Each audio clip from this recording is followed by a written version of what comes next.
غوث کا مطلب ہے مددگار، مدد کرنے والا۔ صحیح۔ حافظ صاحب اس میں کیا شک ہے، اس میں کیا مسئلہ ہے؟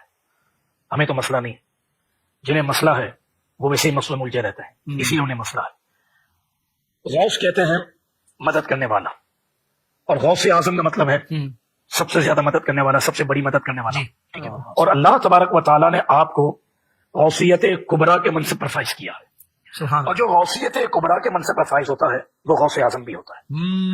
اب بعض لوگوں کو یہاں پر یہ شائبہ جاتا ہے کانسیپٹ کلیئر نہ ہونے کی وجہ سے کہ سب سے بڑی مدد کرنے والا تو اللہ ہے، اللہ، اور یہ پیران پیر دستگیر 11ویں والے پیر بڑے پیر کو یہ غوث اعظم کہتے ہیں۔ تو یاد رکھیں، جب یہ بات کلیئر ہو گئی کہ اللہ تبارک و تعالیٰ کے جو انبیاء ہیں، جو رسول ہیں، جو اولیاء ہیں، سلطان لوگ ہیں، ان سب کو شان اللہ نے دی ہے۔ بے شک، سبحان اللہ، ان سب کی شان عطائی ہیں بے شک، اللہ کی اذن سے، اللہ کے حکم سے، اور اللہ تبارک و تعالیٰ کا جو ہے وہ سب ذاتی ہے، بے شک، سبحان اس کا حقیقی ہے، اس نے سب کو دیا، اسے کسی نے نہیں دیا۔ غوث اعظم کا مطلب سب سے بڑی مدد کرنے والا۔ تو یہ جو ہم کہتے ہیں یا امت میں بڑے بڑے اولیاء نے کہا، وہ اس لیے کہا کہ آپ اولیاء میں سب سے زیادہ جلدی اور سب سے بڑی مدد کرنے والے ہیں، سبحان اللہ، یہ مطلب ہے۔ سبحان اللہ۔ اولیاء کے درمیان سب سے بڑا درجہ۔ آپ دور کہاں جاتے ہیں؟ بانی پاکستان محمد علی جناح کو قائد اعظم کہتا ہے، تو قائد اعظم کون ہے پھر؟ واہ واہ، وہ فاروق اعظم اور صدیق اکبر، اس کے حکم کو تو سمجھتے ہیں میں آنے والا تھا۔ جی اب بتائیں اس سے کیا مطلب؟ فاروق اعظم کون ہے پھر؟ بتائیں پھر۔ صدیق اکبر کون ہے؟ بغداد شریف میں آپ ممبر پر واعظ فرماتے ہوئے آپ نے یہ اعلان فرمایا تھا، قدمی ہذہ علی رقبۃ کل ولی اللہ، میرا یہ قدم تمام اولیاء اللہ کی گردنوں پر ہے۔ سب سے پہلے حضرت علی بن حیتی رحمۃ اللہ علیہ سب سے پہلے خلیفہ بھی ہے غوث پاک کے، یہی سب سے پہلے آگے بڑھے اور قدم مبارک تھام کر اپنی گردن پہ لیا تھا۔ پھر یہ دیگر اولیاء کرام نے بھی باری باری ایسا کیا۔ ان دنوں حضرت خواجہ غریب نواز معین الدین چشتی اجمیری رحمۃ اللہ علیہ خراسان کی پہاڑیوں میں عبادت فرماتے تھے، یہ بھی بیان سنتے تھے غوث پاک کا۔ انہوں نے یہ سن کر غوث پاک کے جناب میں عرض کیا، بل عینی وعلی رأسی، کہ آپ کا مبارک قدم میری گردن ہی پر کیوں بلکہ میری آنکھوں پر، میرے سر پر۔ اولیاء کی پھلدار شاخیں ہوتی ہیں، جو شاخ پھلدار ہوتی ہے وہ جھکی رہتی ہے، جس میں پھل نہیں ہے تو اکڑتی ہے۔ ایسا بھی ہوا ہے، ایک دکان نے اس کا انکار کیا تو ان کی ولایت سلب ہو گئی، چھین لی۔ ولی کے ایک معنی دوست بھی ہے، تو جس کو اللہ چاہتا ہے اس کو ولی بناتا ہے، تو اپنی محنت سے ولی نہیں بن سکتا۔ ولی کے لیے عالم ہونا بھی شرط ہے، جاہل ولی نہیں ہوتا۔ اس طرح مطلب یہ کہ میرے غوث پاک کو دنیا ولی کہتی ہے، بلکہ ولیوں کے سردار ہیں بڑے بڑے اولیاء کرام نے ان کے دنیا میں تشریف لانے سے پہلے پیشین گوئی کر دی تھی۔ آپ ہیں غوث۔ غوث یہ اولیاء کرام کی ایک قسم ہے، کوالٹی ہے، ان میں ایک درجہ غوث ہے۔ تو آپ جو ہے نا یہ غوث اکبر کے مقام پر فائز ہیں، قطب اکبر، غوث اکبر، غوث اعظم۔ تو غوث بھی ہے، غوث اعظم ہے، تو ہے وہ غوث کہ ہر غوث ہے شہدا تیرا۔ بہت سارے جو غوث ہیں ان سب کے بھی آپ غوث ہیں۔ غوث الاغواث بھی آپ کا ایک لقب ہے، غوثوں کے بھی غوث۔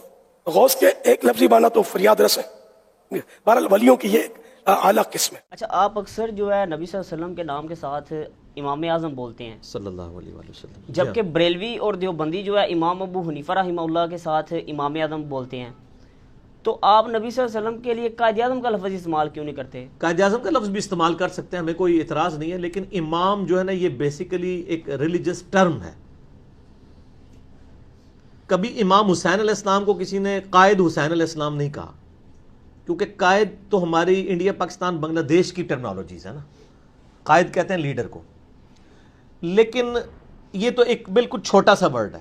امام لفظ جو ہے یہ بہت ورسٹائل ہے، یہ قائد کے لفظ کو بھی کور کرتا ہے، مرشد کے لفظ کو بھی کور کرتا ہے، پیشوا کے لفظ کو بھی کور کرتا ہے، ہادی اور رہنما کے لفظ کو بھی کور کرتا ہے۔ یہ سارے کے سارے معنی اگر کسی عربی کے لفظ میں کور ہوتے ہیں وہ امام ہے، ٹھیک ہو گیا۔ ایکسپرٹ کسی فیلڈ کا اس کو بھی امام کہا جاتا ہے، جیسے امام بخاری کو ہم حدیث کی فیلڈ کا امام کہتے ہیں، امام حسین علیہ السلام کو ہم حق کے لیے چاہے جماعت تھوڑی ہو باطل کے خلاف ٹکرانے میں امام سمجھتے ہیں امام حسین علیہ السلام کو۔ تو ہم امام اعظم نبی صلی اللہ علیہ وآلہ وسلم کو اس لیے کہتے ہیں کہ سب سے بڑے امام وہ ہیں۔ اعظم ایک سپرلیٹو ڈگری ہے جو صرف نبی صلی اللہ علیہ وآلہ وسلم کے لیے یوز ہونی چاہیے اور کسی کے لیے نہیں۔ اعظم کہہ دیا نا آپ نے، سب سے بڑھ کر۔ اچھا اس کی وہ دلیل میں کہیں گے جی وہ حضرت ابوبکر کو بھی صدیق اکبر کہتے ہیں، حالانکہ سب سے بڑے تو صدیق نبی علیہ السلام ہے. سر یہ صدیق اکبر آپ کے علماء کہتے ہیں، حدیثوں میں صدیق اکبر نہیں آیا، صدیق کا لفظ آیا. حضرت عثمان کے لیے، اچھا عثمان کے لیے نہیں آیا غنی اکبر، وہاں کہتے ہیں عثمان غنی، وہاں ان کا چور پکڑا جاتا ہے. ادھر کیوں نہیں سال لگایا ہوا عثمان غنی کبیر، جس طرح فاروق اعظم لگایا ہے. فاروق اعظم تو آپ نے لگا لیا ہے، وہ تو فاروق لقب ہے صرف. حضرت عثمان والا آپ بھول گئے ہیں سر، اور میں نے پکڑ لیا. کیوں پکڑ لیا؟ کیونکہ نہ میں وہابی نہ میں بابی، میں ہوں مسلم علمی کتابی. تو ورنہ حضرت علی کے ساتھ کیوں نہیں ایسے آ رہا؟ علی مرتضی آتا ہے، اکبر آیا کوئی لفظ لگایا ہوا انہوں نے؟ اعظم لگایا ہوا ہے؟ نہیں لگایا ہوا. امام حنیفہ رحمہ اللہ سے ہمیں کوئی چڑ نہیں، نعوذ باللہ، ان کے مقابلے پہ نہیں ہم کر رہے. امام حنیفہ کا کیا مقابلہ ہے نبی علیہ السلام کے ساتھ؟ ان کا تو اپنے دور میں کئی اماموں کے ساتھ مقابلہ نہیں ہے، تو ان سے بڑے امام ان کے دور کے اندر موجود ہیں. امام جعفر الصادق رحمہ اللہ تعالی المتوفی 148 ہجری، جو اہل بیت میں سے ہیں، اہل سنت اہل تشیع دونوں کے ہاں امام مانے جاتے ہیں، وہ امام حنیفہ کے استاد ہیں. پھر امام ابو حنیفہ کے ایک دوسرے استاد ہیں امام زید بن علی بن حسین. امام زین العابدین جو تھے نا، علی بن حسین المتوفی 95 ہجری، ان کے دو بیٹے تھے، محمد باقر اور دوسرے زید ابن علی. ٹھیک ہے، تو وہ زید ابن علی جو ہیں 124 ہجری میں فوت ہوئے ہیں، وہ امام حنیفہ کے استاد ہیں، اہل بیت میں سے. تو وہ خود امام اعظم ہیں اگر امام اعظم ان کے دور کے اعتبار سے دیکھا جائے. تو اس لیے ہم کہتے ہیں کہ یہ اماموں کو آپ اماموں تک رکھیں، اعظم کا لفظ صرف نبی صلی اللہ علیہ وآلہ وسلم کے ساتھ منسوب کریں، جو امام الانبیاء بھی ہیں. صحیح مسلم میں حدیث ہے کہ شب معراج نبی صلی اللہ علیہ وآلہ وسلم فرماتے ہیں اللہ تعالیٰ نے نبیوں کو بیت المقدس میں جمع کیا، اور اب میں انتظار میں تھا کہ امامت کون کرے گا، تو مجھے جبرائیل علیہ السلام نے کہا آپ آگے ہوں، آپ ان کی امامت کروائیں گے. اسی لیے ہم نبی صلی اللہ علیہ وآلہ وسلم کو امام الانبیاء کہتے ہیں. علم کی بنیاد پہ حضرت آدم علیہ السلام کی فضیلت فرشتوں پہ ہے، اور ہمارے نبی علیہ السلام کی فضیلت باقی انبیاء پر ہے. امام وہ آپ کا محلے مسجد کا امام نہیں ہوتا کہ عالم پیچھے کھڑا ہوتا ہے اور ایک جاہل اور راہ لانے والا ایک چھڑا مولوی انہوں کے کر کے امامت. یہ سمجھتے ساڑھے محلے دے مولوی نے جنہوں مرضی امامت کھڑا کر دو. آپ کو پتا ہے خلفائے راشدین اپنے زمانے میں خود امامت کرواتے تھے مسجد نبی میں. وہ دنیا کا بھی امام ہوتا تھا، دین کا بھی امام ہوتا تھا. یہاں تو امام ان کے تنخواہ دار ہوتے ہیں. کئی بار علماء پیچھے کھڑے ہوتے ہیں اور عام چھڑے مولوی آگے امامت کروا رہے ہوتے ہیں، جن کو بس 2-4 صورتیں یاد ہوتی ہیں، وہ بھی صحیح نہیں، ان وہ امامت کے اہل نہیں ہوتے. ان کی موجودگی میں ان کو امامت کروانی چاہیے جو علماء ہیں. تو امام الانبیاء کا لقب آپ صلی اللہ علیہ وآلہ وسلم کے لیے ہے. امام اعظم بھی ہیں، امام کائنات بھی ہیں. آپ نہ چڑھا کریں، اور نبی علیہ السلام کی جب بات ہو رہی ہو نا تو آپ فوراً اپنے بزرگوں کی فکر میں نہ لگ جایا کریں. نبی علیہ السلام کی مبارک ذات اتنی یعنی بڑی ذات ہے کہ ان کے مقابلے پہ کسی کو لانا، یہ تو میں کہتا ہوں آپ جب یہ سوال کرنا ہی آپ کا توہین ہے. ضرورت ہی نہیں آپ کو. آپ کے پیٹ میں کیوں پیڑ ہوتی ہے؟ یا تو ہونا کہ آپ کا امام لادا ہو، میرا امام لادا ہو. تو ہمارے امام نبی علیہ السلام ہی ہے. ما ضل صاحبکم وما غوا. اسی لیے قرآن حدیث پڑھنے سے روکا جاتا ہے کہ قرآن میں جس امام کا ذکر ہے نا وہ نبی صلی اللہ علیہ وآلہ وسلم ہے، یا ان کے پیٹرن پہ چلنے والے. اطیعوا اللہ واطیعوا الرسول واولی الامر منکم فان تنازعتم فی شیء فردوه الی اللہ والرسول. اگر آپ اپنے بڑے بزرگوں سے بھی آپ کا اختلاف ہو جائے، اپنے حکمرانوں سے بھی اور بڑے علماء سے بھی، تو پلٹاؤ اپنے فیصلے کو اللہ اور اس کے رسول یعنی کتاب و سنت کی طرف. اچھا غوث اعظم کا مطلب بھی بتا دیں، اور یہ بھی بتا دیں آخر ہے کون؟ غوث اعظم تو اللہ تعالیٰ کی ذات ہے جی، اس میں کوئی شک نہیں ہے. غوث کہتے ہیں مددگار کو. بڑا مددگار، سب سے بڑا مددگار کون ہے؟ اللہ. ہاں انڈیا پاکستان بنگلہ دیش میں شیخ عبد القادر جیلانی کی طرف ہمارے دیوبند اور بریلوی علماء نے ان کو منسوب کیا ہوا ہے. ان کو غوث اعظم کہتے ہیں. اشرف علی تھانوی صاحب بھی غوث اعظم لکھتے ہیں، اور اس طریقے سے حمزہ بریلوی صاحب بھی ان کو غوث اعظم لکھتے ہیں. غوث اعظم اللہ ہی ہے، یہ تو غوث ہے ہی نہیں ہے، تو اعظم کیا ہے؟ ان کا نام تھا شیخ عبد القادر جیلانی. وہ گیلانی بھی بولتے ہیں، وہ گاف جیم بن گئی ہوئی ہے.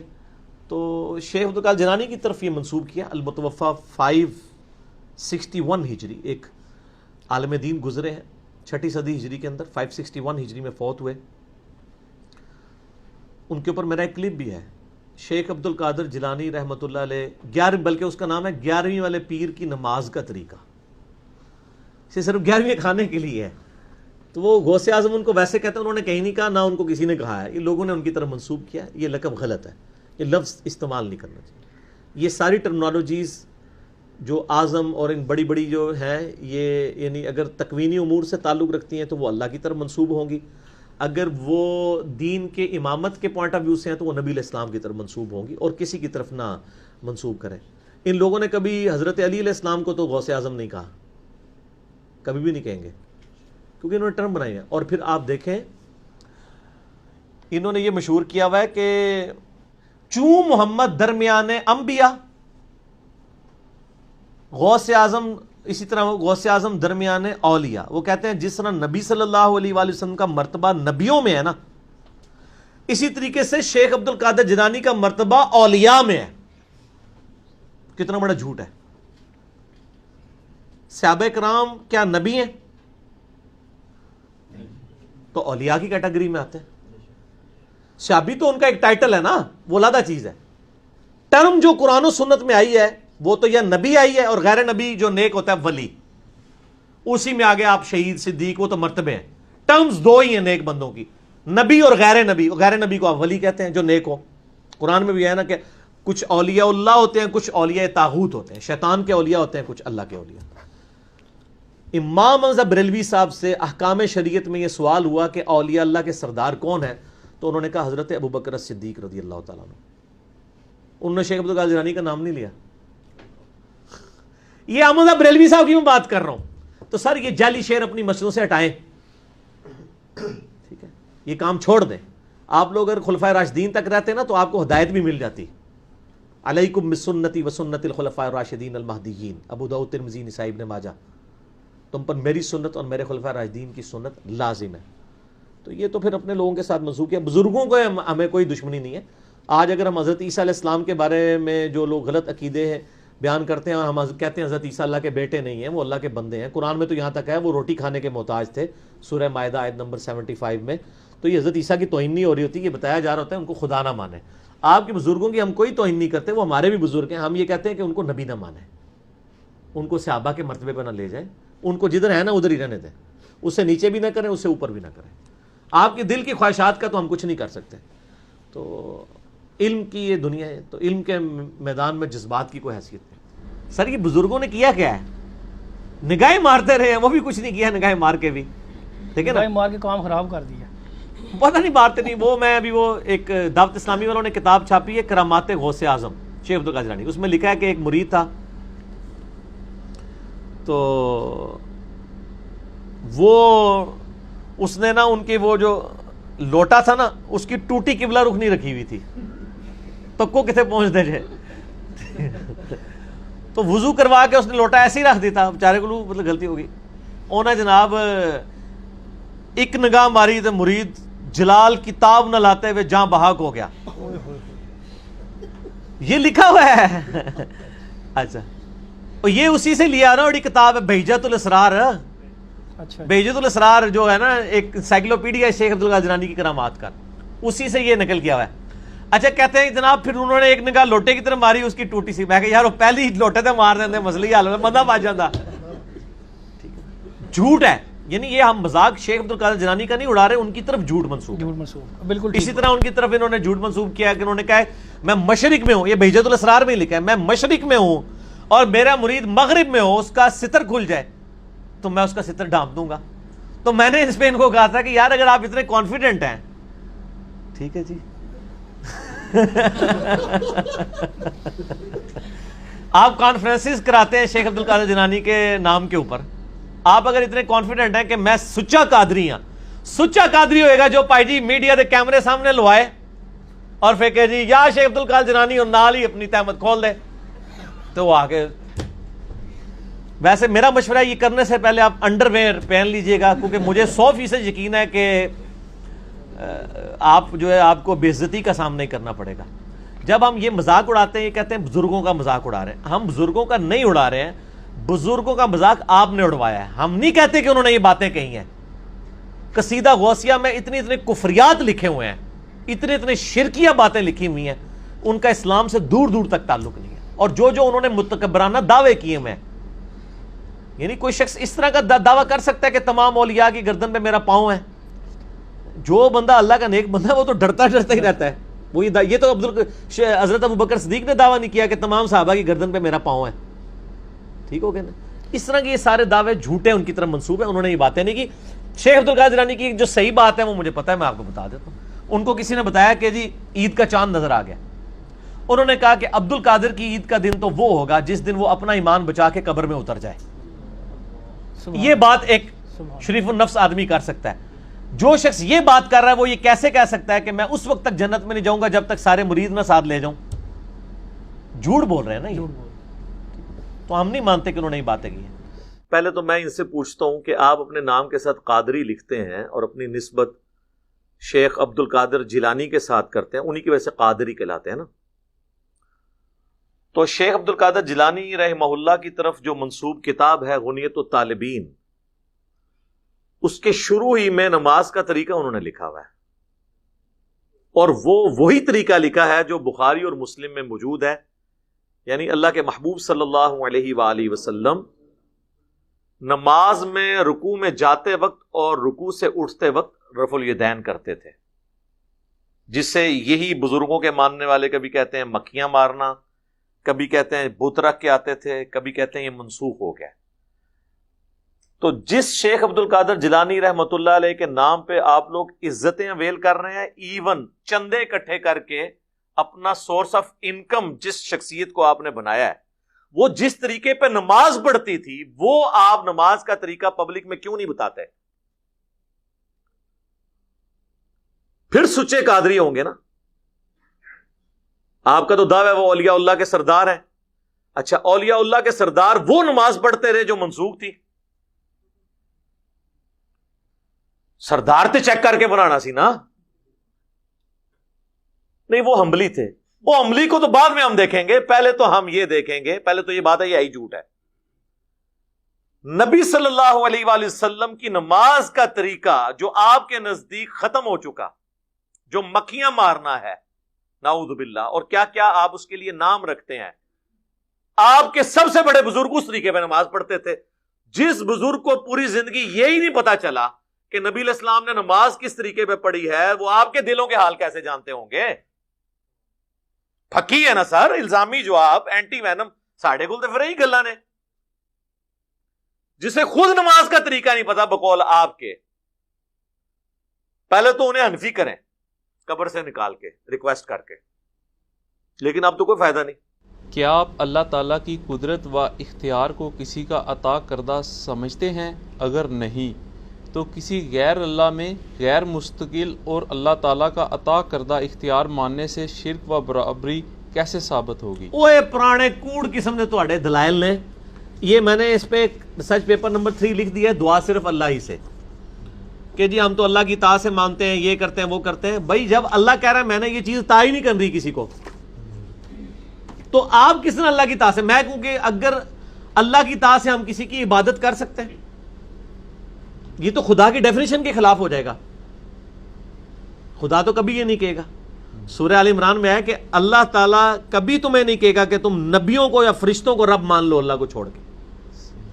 کیا تمہیں وہ کفر کی طرف ترغیب دے گا بعد اس کے کہ تم ایمان لے آئے، اور بعد اس کے کہ تم کتاب کی تعلیم دیتے بھی ہو اور اس کی تعلیم کا درس بھی دیتے ہو، پڑھتے پڑھاتے بھی ہو؟ یہ سورہ آل عمران کے اندر آیت موجود ہے.